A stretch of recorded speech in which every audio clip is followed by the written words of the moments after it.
ఈరోజు ఉదయం అవుకులో కునుకుంట్ల రమణ అలియాస్ రామన్న అనే రౌడీ షీటర్ని అరెస్ట్ చేయడం జరిగింది. ఇతని పైన ఇప్పటివరకు 10 కేసులు ఉన్నాయి. ఇతను కంటిన్యూస్గా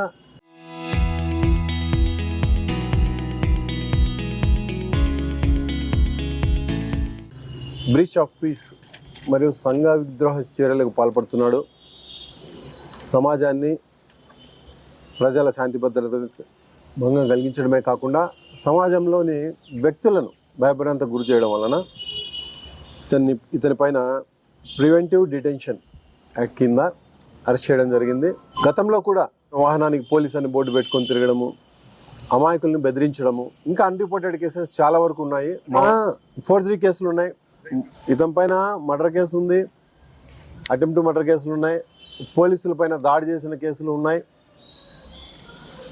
దాదాపు 10 కేసులు ఇన్వాల్వ్ అయ్యాడు. ఇతను ఫోర్జరీ కేసులో కూడా ఉన్నాడు. ఇతని పైన పీడీ యాక్ట్ కింద అరెస్ట్ చేయడం జరిగింది. అలాగే కంటిన్యూస్గా ఇంకా రిపోర్ట్ కాని కేసులు చాలా వరకు ఉన్నాయి. ఈ సాంఘిక కార్యకలాపాలకు పాల్పడే వ్యక్తులను మళ్ళీ ఇంకొకసారి హెచ్చరిస్తున్నాము. ఏదైనా సరే పబ్లిక్ బ్రీచ్కి సంబంధించి పీస్కి సంబంధించి బ్రీచ్ చేసిన, లేదు మర్డర్లు చేయడం, పోలీసుల పైన దాడికి పాల్పడడం, అమాయకుల పైన దాడి చేయడం, బెదిరించడం, డబ్బులు వసూలు చేయడం, ఇలాంటి చర్యలకు పాల్పడే వ్యక్తులపైన ఖచ్చితంగా కొంతమంది మా దృష్టిలో ఉన్నారు. కొంతమంది ఇలాంటి కార్యకలాపాలకు పాల్పడుతున్నారని, ఇంకా కొంతమంది పైన మేము నిఘా వేసి ఉంచడం జరిగింది.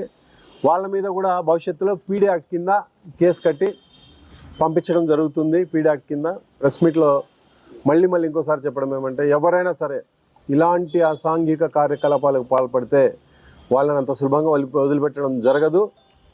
ప్రజల శాంతి భద్రతలు బాగుండాలా, ప్రజలు బాగుండాలా. వాళ్ళని ఇబ్బంది పెట్టి ఎవరిని కూడా ఉపేక్షించాం, మేము వదలం. ఇంకా కొంతమంది మా దృష్టిలో ఉన్నారు ఇలాంటి కార్యకలాపాలకు పాల్పడుతున్నారని, వాళ్ళ మీద కూడా భవిష్యత్తులో ఇలాంటి చర్యలే తీసుకోవడం జరుగుతుంది. Thank you. పేరు కునుకుంట్ల రమణ అలియాస్ రామన్న. గతంలో 10 కేసులు ఇన్వాల్వ్ అయ్యాడు. ఇప్పుడు పీడీ యాక్ట్ కింద ఇతన్ని అరెస్ట్ చేయడం జరిగింది. కడప సెంట్రల్ జైలుకి పంపించడం జరిగింది. అయిపోయింది, రిమాండ్ అయిపోయింది.